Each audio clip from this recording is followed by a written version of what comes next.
گھنے جنگل میں ایک دلدل کے قریب برسوں سے ایک چوہا اور ایک مینڈک رہتے تھے۔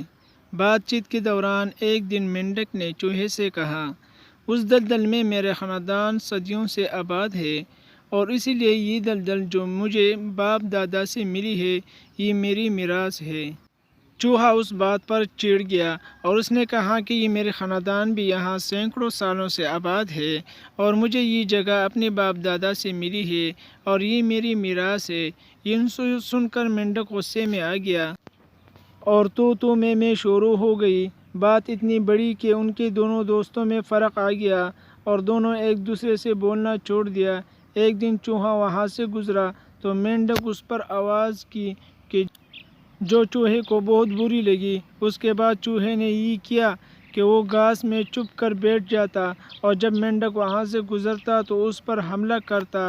مرد تو سامنے میدان میں آتا تو کھل کر مقابلہ ہوتا اور تجھے میری قوت کا پتہ چلے۔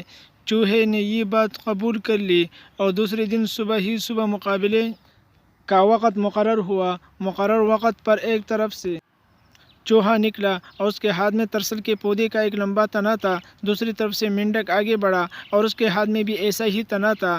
دونوں ایک دوسرے پر زبردست حملہ کیا اور پھر ذرا سی دیر میں دونوں گتر گت ہو گئے۔ پھر یہ لڑائی جاری تھی کہ دوران میں اڑی ہوئی ایک چیل نے دیکھا کہ ایک چوہا ایک مینڈک آپس میں گتم گتا ہو رہے ہیں اور تیزی سے اڑی ہوئی نیچے آئی اور ایک چپٹے میں دونوں پہلوؤں کو اپنے تیز نوکیلے پنجوں میں دبا کر لے گئی۔ اب وہاں چوہا ہی نہ مینڈک دلدل اب موجود ہے۔ تو پیارے بچوں، اس سے ہمیں یہ سبق ملتا ہے، اگر ہم لوگ آپس میں دونوں جھگڑے کریں گے تو تیسرا بندہ ہم سے فائدہ اٹھائے گا تو کیا فائدہ؟ وہی سب کچھ رہے گا، زمین رہے گی لیکن ہم نہیں رہیں گے۔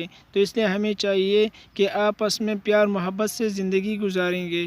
اگر آپ لوگوں کو چینل اچھا لگے تو چینل کو ضرور سبسکرائب کریں، بیل کا بٹن دبائیں تاکہ ہر نئی ویڈیو سب سے پہلے آپ تک پہنچ جائے۔